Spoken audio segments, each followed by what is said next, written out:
Ladies and gentlemen, we have some breaking news that is not going to make it into Newswave tomorrow, but it is a fairly large chunk of Newswave technically, as it has to do with Palworld and a lot of the stuff that's really been unfolding around that situation with Nintendo, of course, and we saw them DMCA that Pokemon mod. But beyond that, even just the discussion back and forth with the inspiration, or again, people mentioned plagiarism, copying these different Pokemon designs for these Palworld designs with these pals.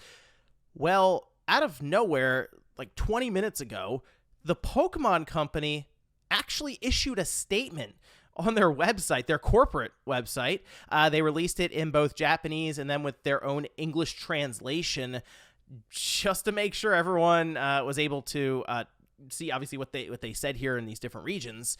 And we're going to take a look at that right now because, again, it's not going to make it a Newswave, but it's fairly relevant to what is going on here and a lot of questions around what's become just this online sensation with these games. Now they say inquiries regarding other companies' games, and based on the reaction I've seen online, it does not shock me to hear that, yeah, they've probably received a lot of emails around Palworld or just outright just questions in general through, it sounds weird, but like through customer service avenues, whether it is emails, messages on their website, social media. They do pay attention to all this stuff as much as it seems like they may not at times with the kind of games they release and the way some of these Pokemon games have been coming out more recently. They do pay attention. They have even said this prior in different interviews, so it's not shocking to hear that they would receive and notice a lot of these inquiries. They say, we've received many inquiries regarding another company's game released in January 2024. I wonder which game that is. We have not granted any permission for the use of Pokemon intellectual property or assets in that game. We intend to investigate and take appropriate measures to address any acts that infringe on intellectual property rights related to the Pokemon. We will continue to cherish and nurture each and every Pokemon and its world and work to bring the world together through Pokemon in the future. That sounds extremely dramatic for basically saying, yeah, we understand Palworld looks like it could be taking some stuff from these Pokemon games, and it's pretty clear that they are not sure at this time, mostly because they wouldn't be issuing this statement. They would be issuing something that's more in line with the legal process.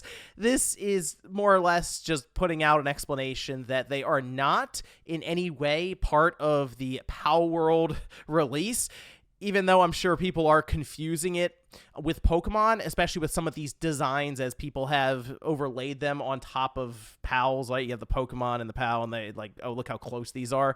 But the thing that's interesting to me about this is, like, Palworld has been a known entity for a while now, like more than, I think, over 2 years.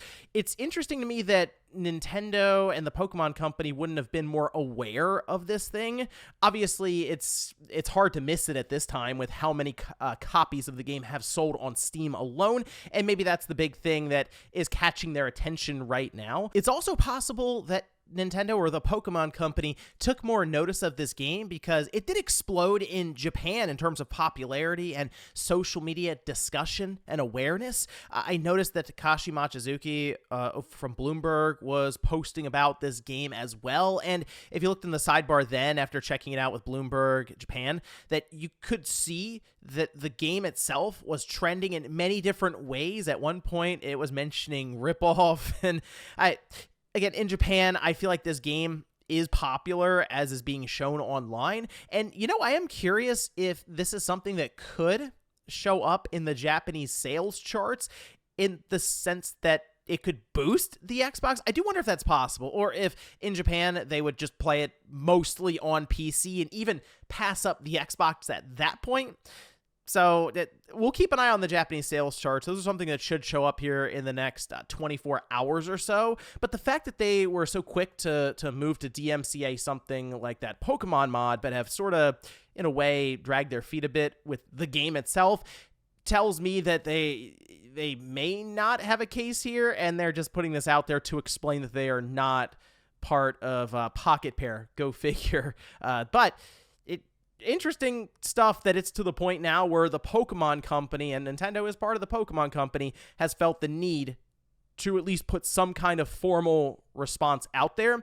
It could have been, oh yeah, we also became aware because of that Pokemon mod, and then we looked into things a bit further, and wow, okay, this game is exploding for something that has similar designs to us. Now, as you're going to see in Newswave tomorrow, there are many lawyers who looked into this, and they don't really know if it's worth Nintendo's time, although one lawyer was working at the Pokemon Company for quite a while, and they're surprised it got as far as it did.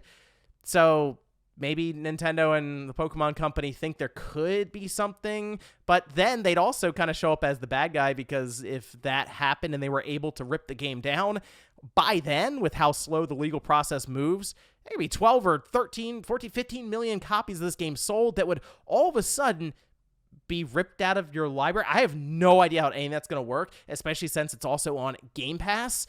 And I almost wonder if Microsoft is looking at Pocket Pair themselves and is like, okay, well, if this is all good here, maybe we try to align a bit more with them, since it's only available on Xbox for consoles. Oh, and while we're here, since I always talk about the all-digital future and some of the drawbacks for consumers, what we could end up with here on our hands if the Pokemon Company finds any traces of Palworld using their designs from Pokemon, specifically just assets or things ripped straight from it, is a case that could cover not only plagiarism, potential uses of AI, if they're able to figure that out or find it, but then also ownership when it comes to digital games, because if this game has to be pulled from digital storefronts and maybe pulled out of libraries, that's gonna be an interesting thing to see how that turns out. Whereas, if it was a disc that you bought, you still own it. You can't go and buy it, but you at least still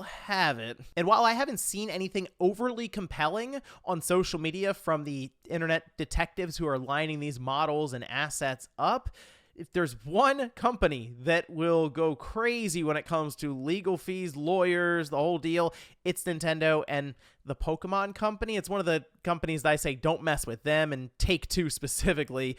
But if there is any kind of issue when it comes to asset use under copyright law, Nintendo, they're going to find it. So for Pocket Pair's sake, here's hoping they didn't use any of these assets or copy a little too close there for these Pokemon designs, because Nintendo will come out swinging. But interesting stuff. I'll leave a link down below to this corporate page over on the Pokemon site. Just wanted to get that news out there, as again, it's not going to be a Newswave tomorrow. So let me know what you guys think about this one down below, and I'll see you next time.